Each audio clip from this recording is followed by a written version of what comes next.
The storm rolled in faster than it should have, the kind that swallowed the horizon without warning, turning late afternoon into a bruised grey dusk.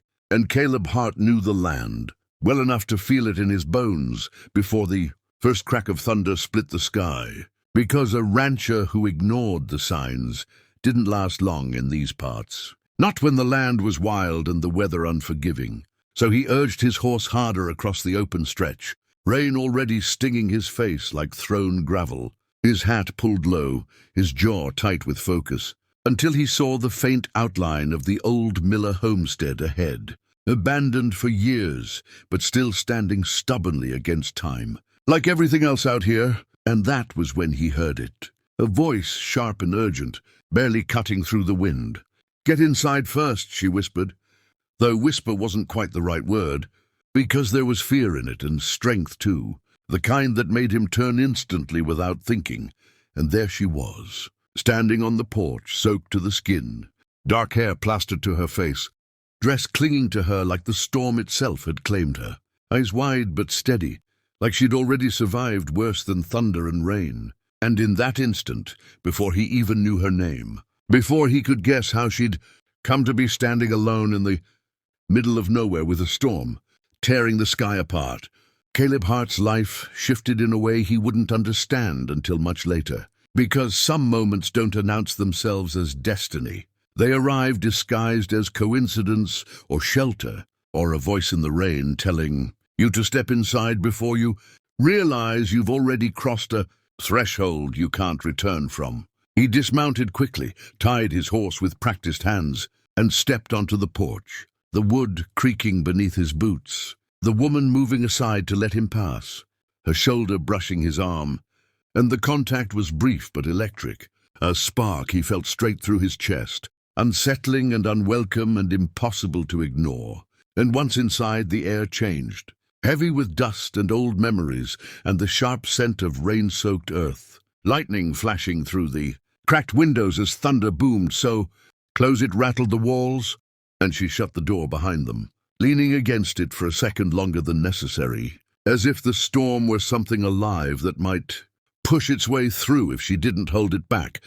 And Caleb watched her without meaning to, the way her chest rose and fell, the way she lifted, her chin like someone who'd learned early that fear only had power if you showed it.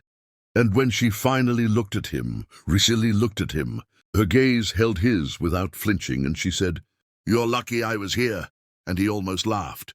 Because luck wasn't something he'd ever relied on, not since his parents died within a year of each other and left him a ranch and a life built on responsibility instead of dreams. But something about the way she said it made him believe, made him believe that this storm, this house, this woman, were not accidents at all.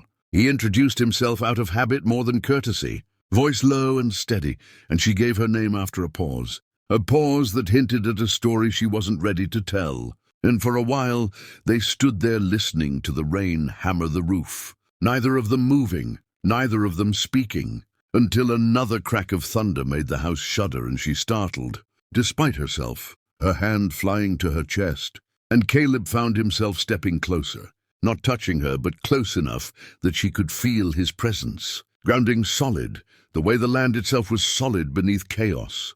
And he said she could wait out the storm, that he'd seen worse, but wasn't foolish enough to ride through this one.